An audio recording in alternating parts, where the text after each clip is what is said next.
Should be good.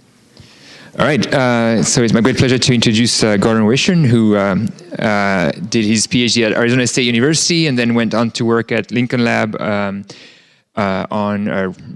radar stuff for a while, and then to isotope, and more recently, for the past 5 years, in my team at MERL, and doing a lot of work on source separation and sound event detection. And he's going to talk today about defining source in audio source separation.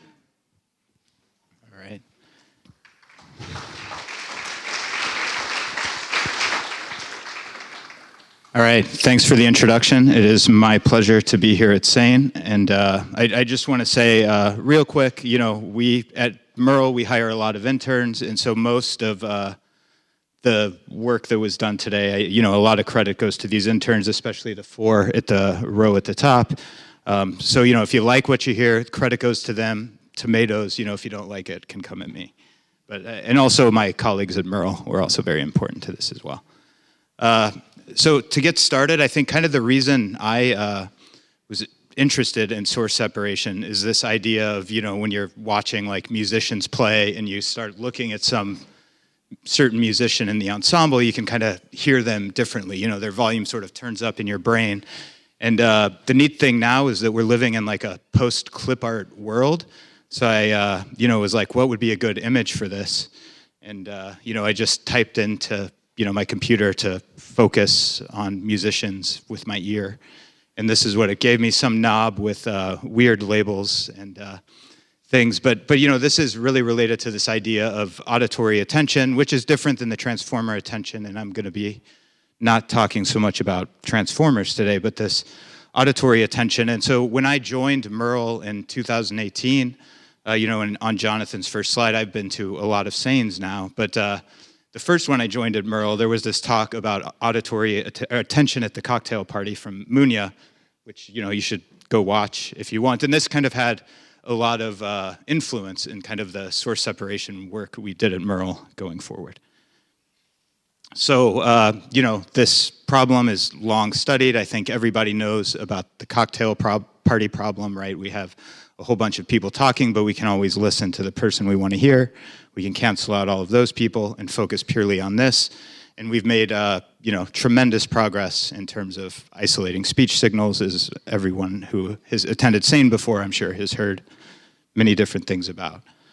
But so one thing we were interested in is going from the cocktail party problem to something which we called the cocktail fork problem. I made this image to kind of motivate it, and I thought maybe we should have called it the couch potato problem. But the idea is when you're watching TV, right, oftentimes you can't hear the dialogue, so you turn the sound up, and then there's a car crash, and it wakes up the baby, and maybe you like the score, but you can't hear it. So it would be really nice if you could have kind of a really more fine-grained volume control. And so we thought source separation would be great for this. So we called it the cocktail fork because there's kind of 3 prongs, which those of you who eat cocktail shrimp, I guess, might know the forks have 3 prongs. And so basically any type of soundtrack signal, we separated into music, speech, and then sound effects, which is kind of everything else. And then we built this controller where you can kind of, move it around and focus on what you're interested in. And let me just play a quick demo of kind of how the software works. You can see, we'll be watching this YouTube commercial, and then you can see the controller on the side of the screen.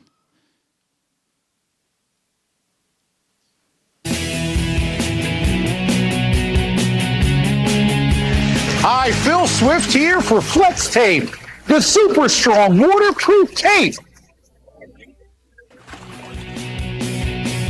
that can instantly patch. No ordinary tape. Its triple thick adhesive virtually welds itself to the... So we're running a little behind. I'm going to fast forward here, though. Flex tape grips on tight and bonds instantly. Plus, Flex Tape, you can easily patch large holes. To show you the power of Flex Tape,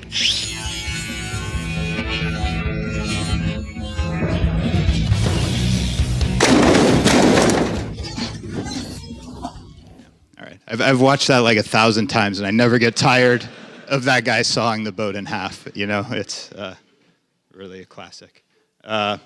So just a quick commercial here. So after we put this work out, we open sourced the code and the trained model and the data that we used to create this model, and we were contacted by Sony, and they were organizing this challenge on cinematic sound demixing. And kind of the neat thing here was that they had this data, from Sony Pictures, where they actually had the audio engineers' isolated speech, music, and sound effects data, which they couldn't release publicly for obvious reasons, but they could put it in this hidden server, and then people could kind of train models on our data and upload them to AI Crowd and see how it worked on the actual movie soundtrack data. And that challenge is now closed, but kind of the winner announcements and other things are going to be announced next week. For those of you who are attending Izmir, there's going to be a satellite workshop, which will be in live and online.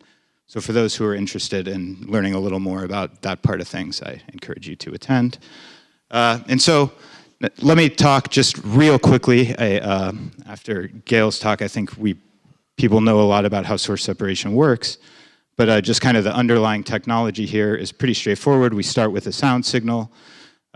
We convert it into a spectrogram, and we basically try to essentially classify each time frequency bin as to which source it belongs to. And we take these masks, we can then multiply it by the original spectrogram, get the isolated source signals, do the inverse STFT, convert it to time domain.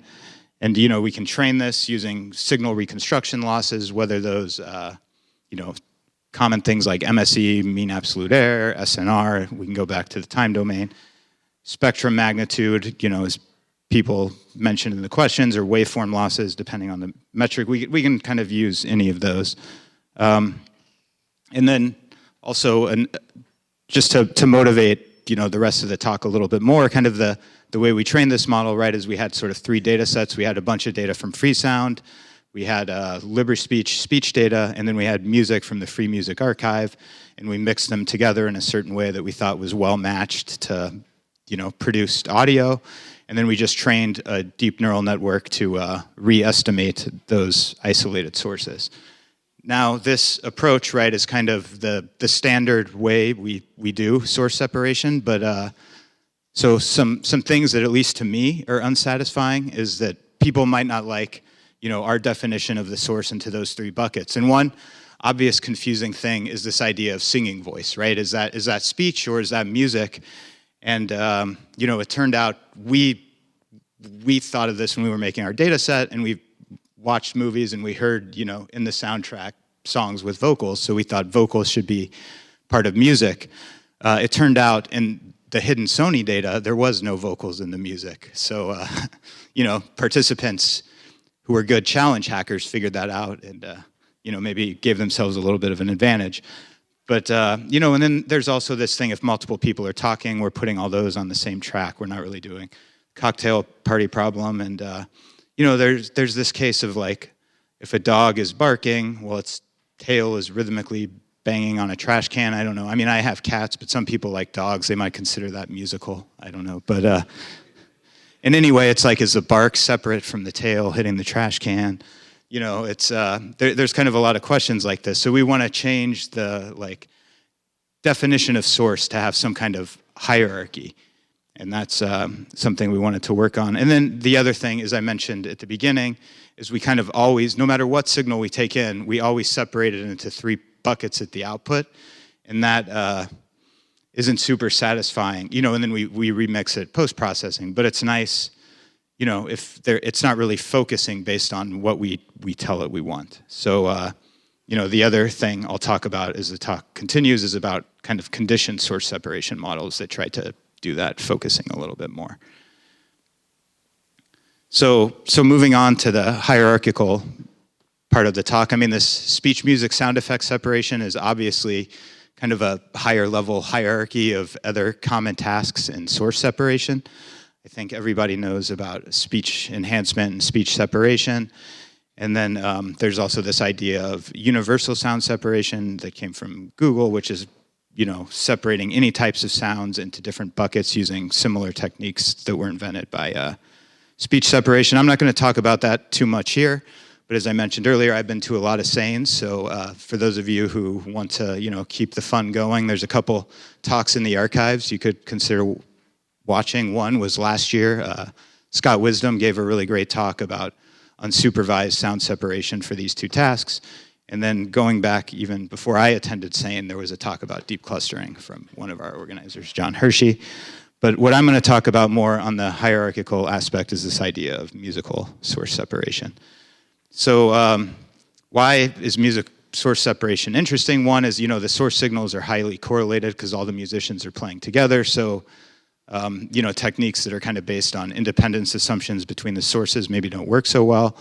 And then the other thing that's kind of nice is the mixtures are created hierarchically, right? Like an engineer who's mixing music starts with kind of raw stems, then they mix those down into submixes, which make the full mix. And this data set MedleyDB that was created here at NYU kind of was a good proxy for this type of modeling. But then when people started using it for source separation, when it became part of MuseDB, the sort of musical source separation benchmark, we kind of had to go back into the 4 buckets again, right? We have separate the music signal into bass, drums, vocals, and then other, right? We've got one of these buckets again. And so what we wanted to do is like, is there something that we can do to kind of go beyond other, or kind of take into account some of these uncertainties about what is actually a source.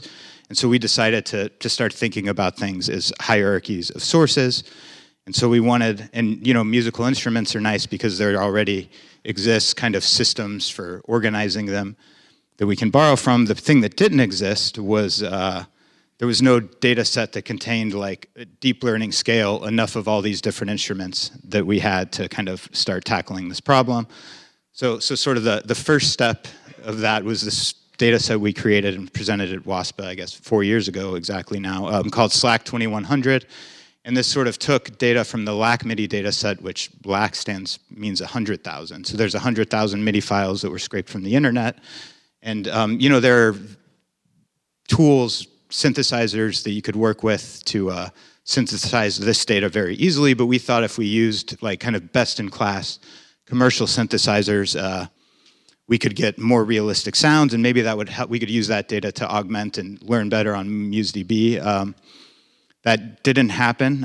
Is my sound test file, which I can play again here. Cheesy MIDI is cheesy MIDI, and we didn't have vocals.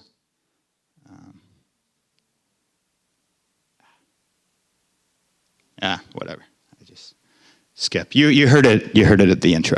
But the nice thing about SLAC was basically now we have way more data than we have in MuseDB, and we have kind of this nice taxonomy of instruments where we now have like hundreds or sometimes even thousands of tracks if you consider the multiple tracks of an instrument per song that we can use to kind of try to learn this hierarchical model, and that's what we did in a paper that was published in Izmir in 2020, also by Ethan Manilow. And so kind of what the goal was here, and kind of the key idea was to separate not just get a single source as an output, but to separate kind of along a hierarchy and get the sources output at multiple levels.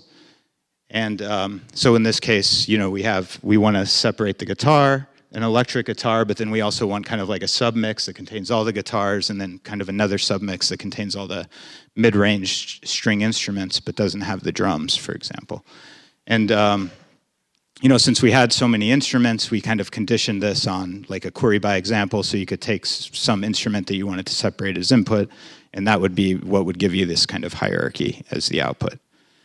And so one kind of neat thing about this work, which I think was kind of exciting, is we know, kind of data is currency, and now in deep learning times. And so one thing that happens a lot in music, when you think about drums, right? Maybe you have a lot of stems of like mixed drums, but you don't have much of like isolated snare drums, for example. And so what we found here is that when you use this multi-level thing, you can, even if you're missing data at that finest grain level, you can still learn how to separate that, as long as you have a few examples just from learning to separate at the multiple levels at the same time. And so one other thing we did with this work was to try to put kind of like a hierarchical constraint on the masks that were output here. And we said that as you go up in the hierarchy, right, you should be adding more instruments.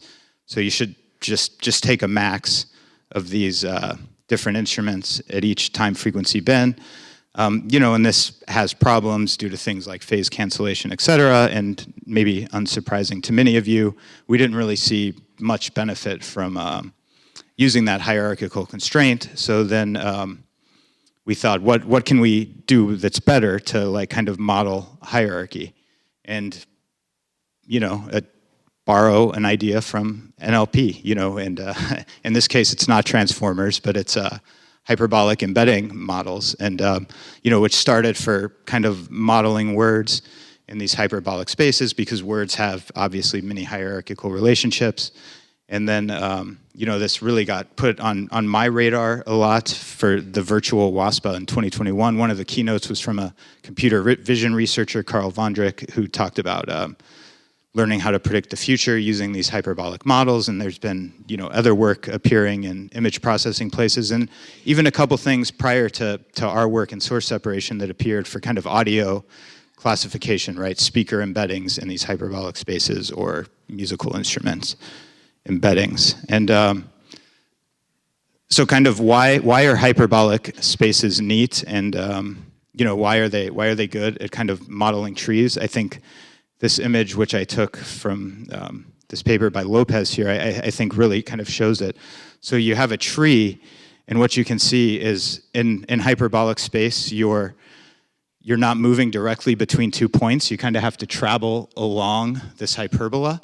So the distances, when projected onto the 2D plane, kind of form these arcs.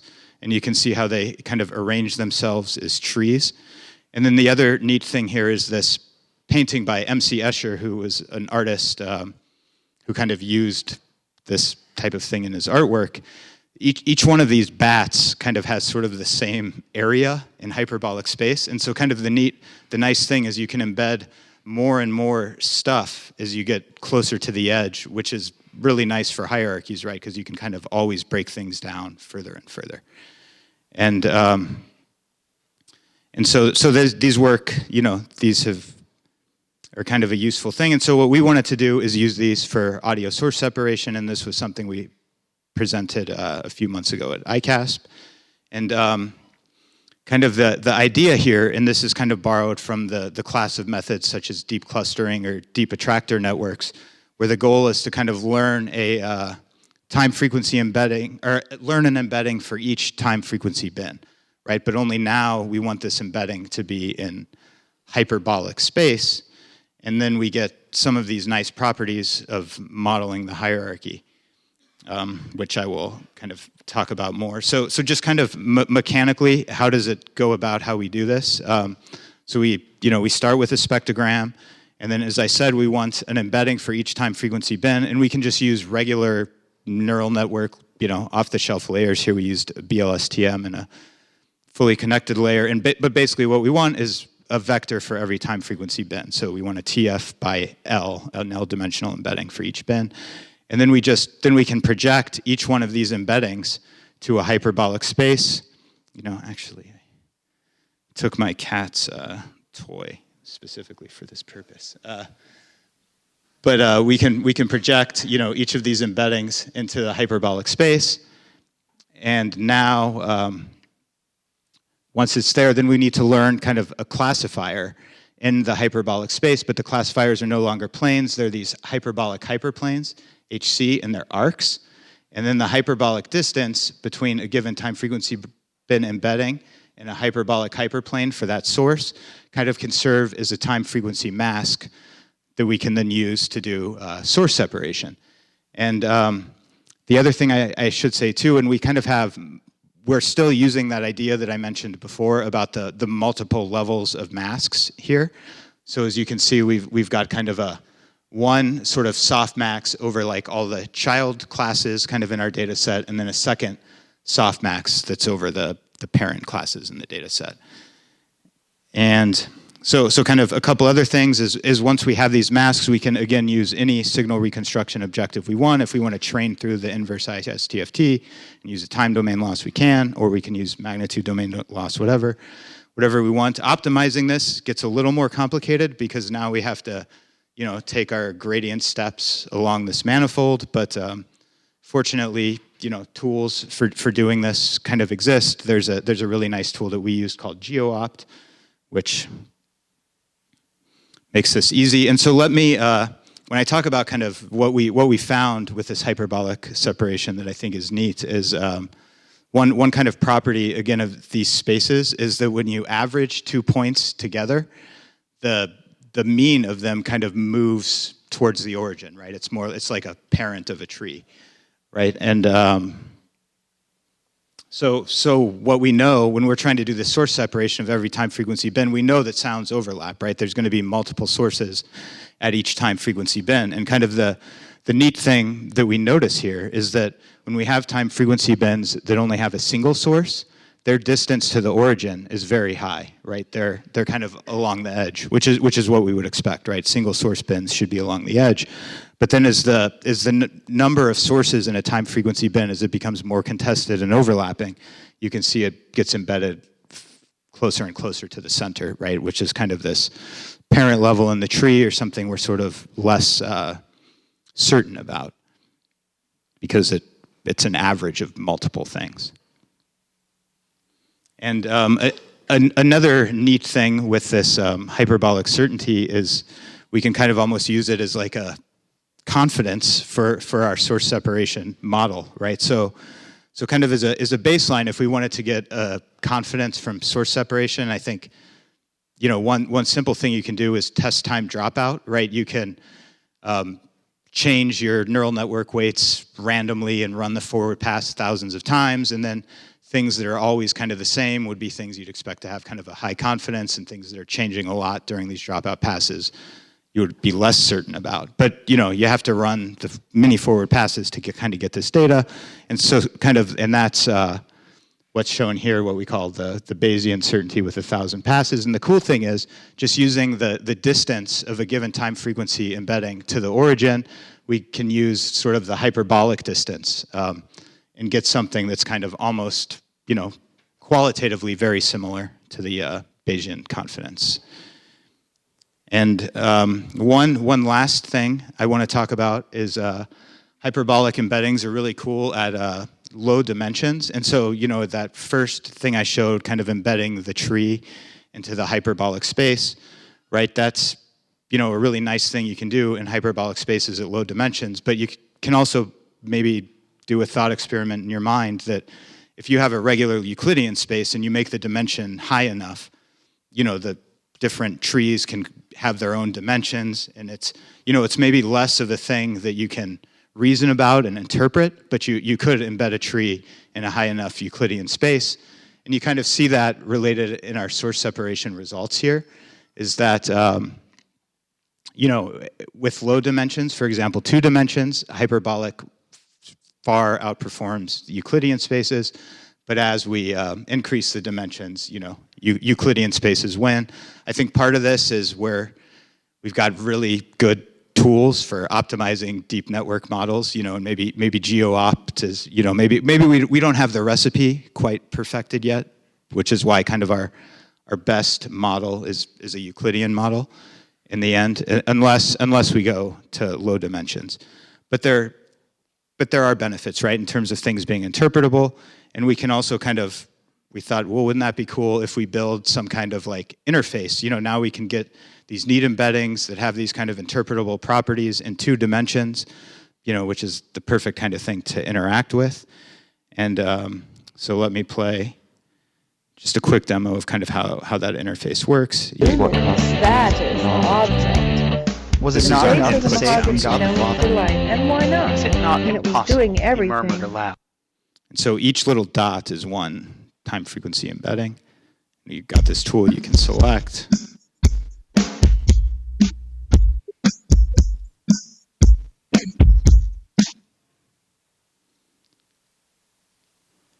And then you also have the ability to plot kind of the learned hyperbolic hyperplanes, make a selection of one of those, listen to that, and hear how it sounds.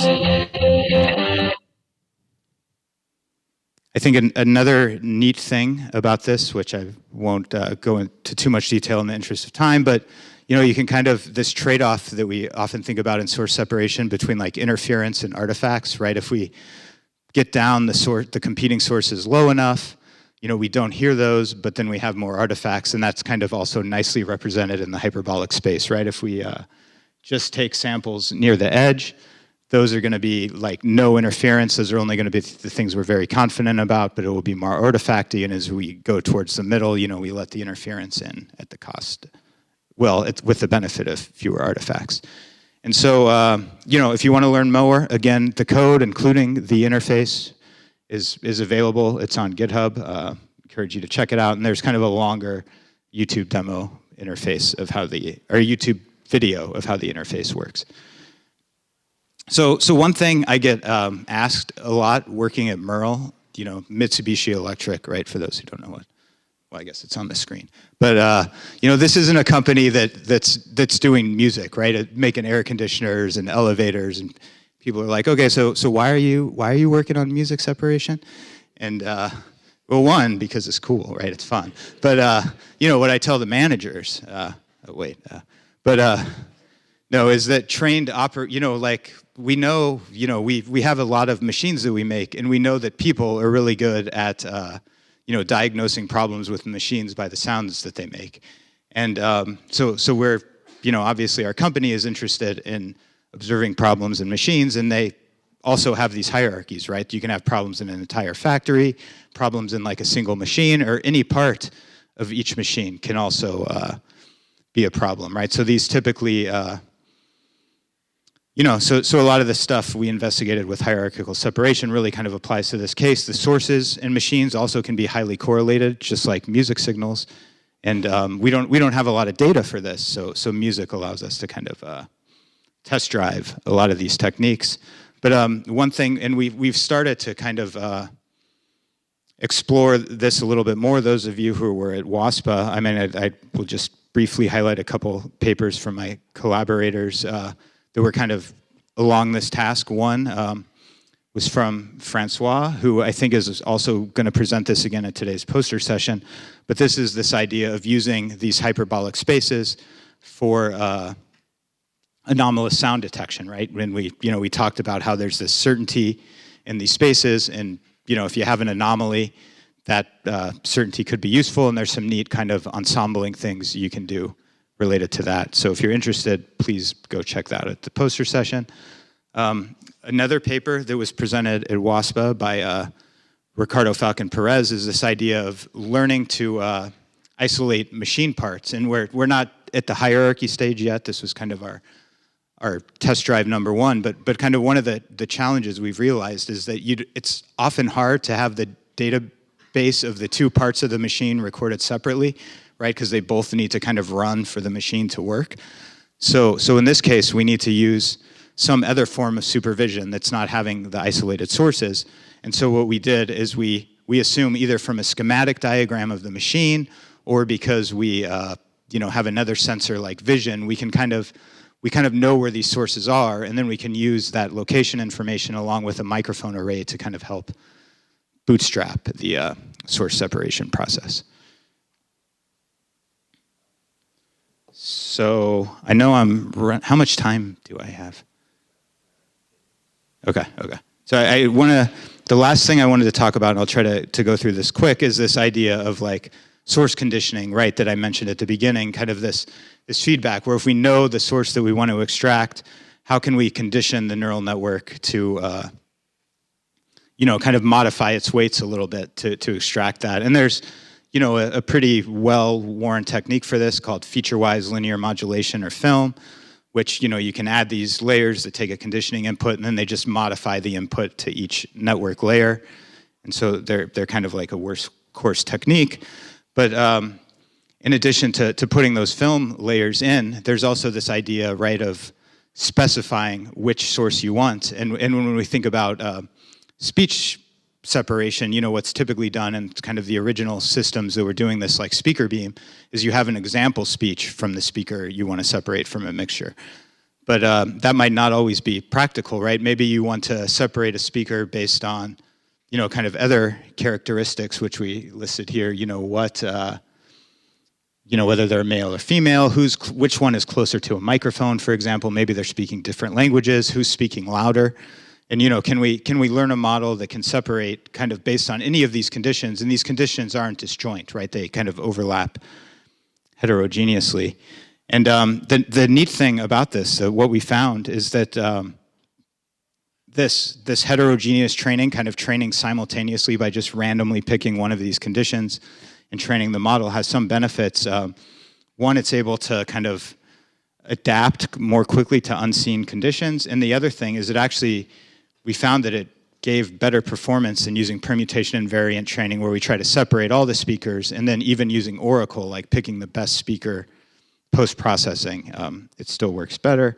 And here's kind of the result that sort of illustrates this quickly. So kind of the baseline is separate everybody and then use an Oracle to predict the correct speaker.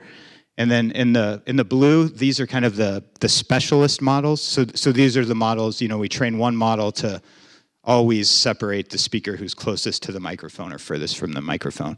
And then we have kind of the heterogeneous in green here, which is the one that's trained simultaneously on all these conditions.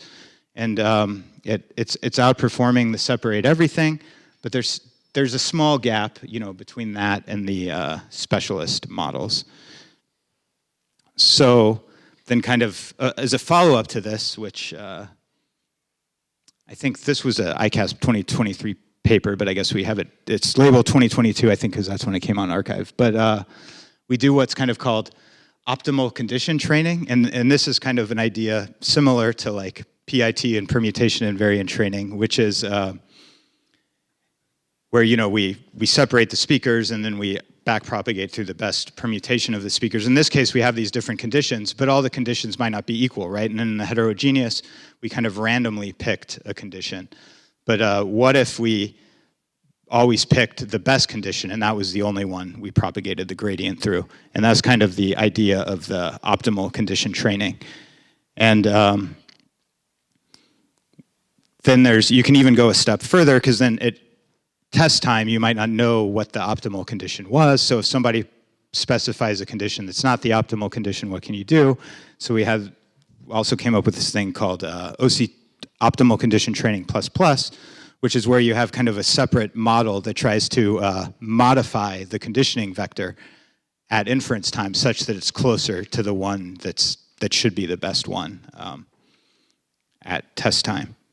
And so we tried this. In this case, we extended beyond speech to kind of like general sound separation, and including, in one of the conditions, in addition to like signal features, could also be text description. And I think there's going to be probably more talks about that. The Surrey people were doing this, other people were, so maybe you'll hear more about that later today. But kind of what we found here is that this optimal conditioning training actually improved the separation performance. If we just trained a model using only kind of our text queries, the optimal condition training, where we also included some of these like signal characteristics as the conditioning, at time actually made things better. And then when we did the OCT++ with the embedding refinement, we got even more of a gain. So kind of wrapping up, there were also many other projects at MERL by interns I had the pleasure of hosting and working with that I didn't have time to talk about here, doing things like diffusion models or self-supervised learning for source separation, or even, more recently a paper with Demetrius Bralios that we just put on archive about memorization. And, one last commercial for me is, we just opened intern hiring for 2024. So, if you're interested, please come up and talk to one of us. And that's all I got. So thank you.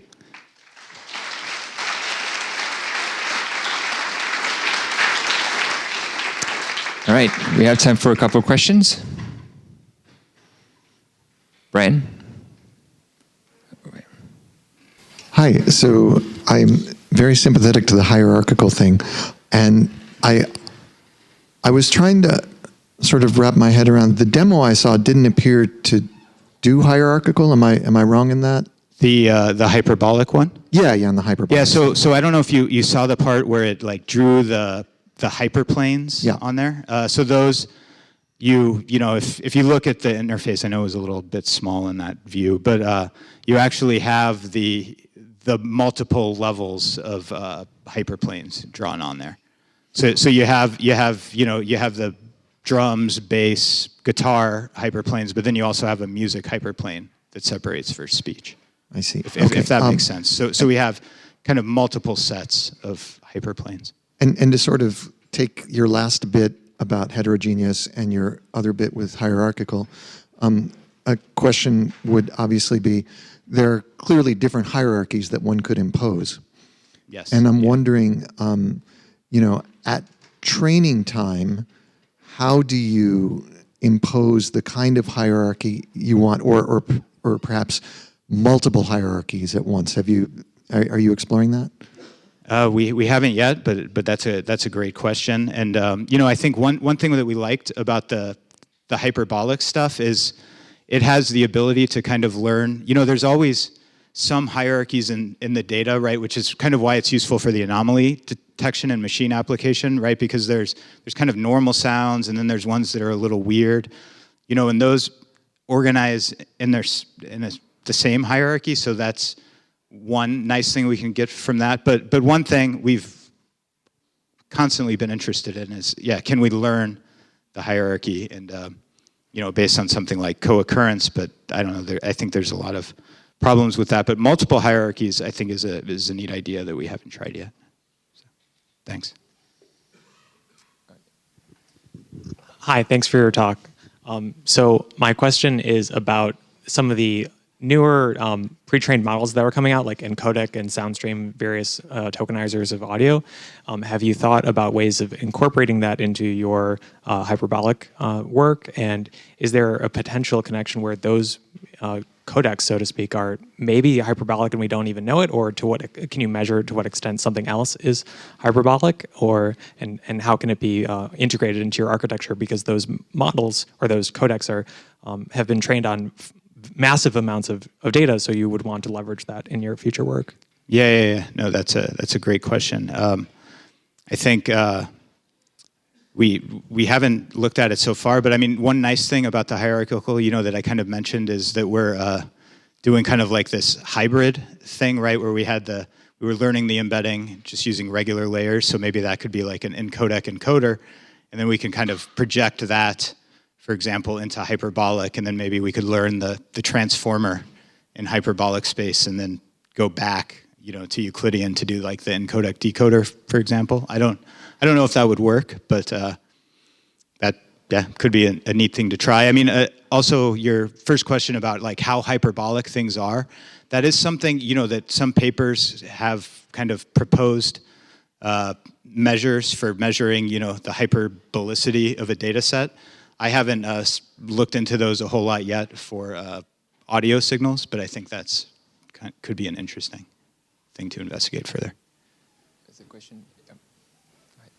Yeah, thanks very much. I liked how you took us from the 3-pronged shrimp fork to the 4-pronged dinner fork to the 1,000-pronged fractal fork. But I'm wondering, when we go up to 1,000 prongs or whatever, there's got to be some common sense limit on how many simultaneously active sources you can have as you go into, dividing this up. And the other trade-off is, as you divide up into more types of categories of sounds, you need all this much more training data to characterize these classes of sounds. So do you think that in terms of simultaneously active sounds, that realistically we're only going to be able to pick apart a handful or maybe a dozen sounds at a time, and then to turn that on its head, there's newly released this orchestral synthesizer called Synful, S-Y-N-F-U-L, and do you think it would be possible to take apart an orchestral piece, which will have, several dozen sources, just like Leonard Bernstein did in the instructional vinyl albums from the 50s or whatever? Yeah, no, that's a great question, and I think it hits kind of on a limit of kind of what we did so far, but I think my answer will maybe connect to the two parts of the talk, right? Like what we did so far in hyperbolic was, we had, or in our hierarchical work and the hyperbolic work, is we had some fixed taxonomy of sources, and the leaves were fixed, and we put that many buckets in the output of our model. But as you said, that's not going to scale very well, right? And so I think this idea of like conditioning, right, is maybe the answer to that, right? Is that if you have the model that can do everything, but then adapt itself based on the thing that it looks at, hopefully it can handle the hierarchy, but also kind of more flexibly. So that's something, I think an exciting thing to look at going forward. Thanks for the question. One last question, if there was somebody else. Mark. Thanks, Gordon. So it seems that like for the most part, you're talking about more of a semantic hierarchy, right? But then at other times, when you're talking about kind of like the factory, it seems like you're talking about more of like a compositional hierarchy.